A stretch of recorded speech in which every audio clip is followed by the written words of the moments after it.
जिसे हम अनुभवकर्ता कहते हैं वो व्यक्ति तक सीमित नहीं है। हम ये भी कहते हैं कि एक ही अनुभव करता है, एक से अधिक नहीं है। जैसे एक से अधिक आकाश नहीं है, एक ही है, उसी प्रकार अनुभवकर्ता भी एक ही है। और जब हम अस्तित्व का तत्व जानने का प्रयास करते हैं तो ये पाते हैं कि अस्तित्व का तत्व अनुभव करता है।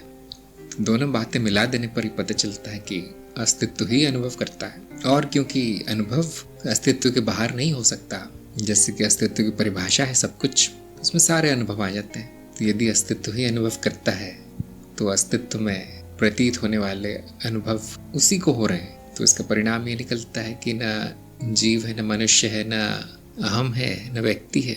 ये सारे अनुभव हैं जो प्रतीत होते हैं। और क्योंकि अनुभवकर्ता कुछ अलग से वस्तु नहीं है, अस्तित्व का ही तत्व है, तो वो सारे अनुभव अस्तित्व को ही होते हैं। अस्तित्व का नाम है ब्रह्म, पुराना नाम, और वो मैं ही हूँ। तो मुझे मेरा ही अनुभव होता है। पर्दा और चित्र, मान लीजिए पर्दा अनुभव करता है तो उस पर उठने वाले चित्र, उभरने वाले चित्र अनुभव है। तो वो सारे अनुभव पर्दे को ही होंगे। सारे चित्र का दृष्टा पर्दा ही होगा। और पर्दा और उस पर दिखने वाले चित्र अलग नहीं है, दोनों के बीच में दूरी नहीं है, दोनों के बीच में स्थान नहीं है, वो पर्दा ही चित्र हो गया है। ये एक उदाहरण है। दूसरा एक उदाहरण है घड़ा और मिट्टी।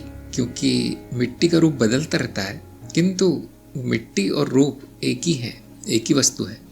उसका तत्व मिट्टी है, लेकिन आकार बदलता रहता है, बदल सकता है। यदि वो तत्व ही अनुभव करता है तो फिर हर प्रकार का आकार का अनुभव उसी होगा, क्योंकि वो एक ही है।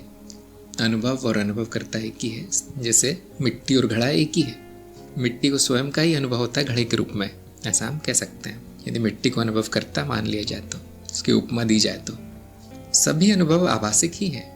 ऐसा कोई अनुभव नहीं है जो सत्य है, सभी आभासी हैं। अनुभव भी शून्य है, अनुभवकर्ता भी शून्य है। इसी कारण उसमें कुछ भी सत्य उभर नहीं सकता।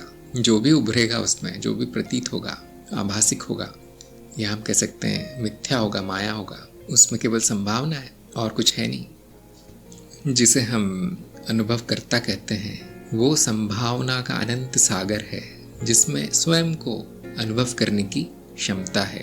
क्योंकि वही एक है, इसलिए वही अनुभव है और वही अनुभव करता भी है। दो नहीं है, एक है। क्योंकि वो शून्य है, संभावना के अलावा कुछ हो नहीं सकता। जब हम अनुभव का तत्व जानने का प्रयास करते हैं तो शून्य मिलता है। जब अनुभवकर्ता का जानने का प्रयास करते हैं तो शून्य मिलता है, कोई पदार्थ नहीं मिलता। ऐसा कभी नहीं जाना जाता कि कुछ है जिसको अनुभव हो रहे हैं, ऐसा ही जाना जाएगा कि शून्य को हो रहे हैं। ऐसा कभी नहीं जाना जाएगा कि कुछ है जो बदल रहा है।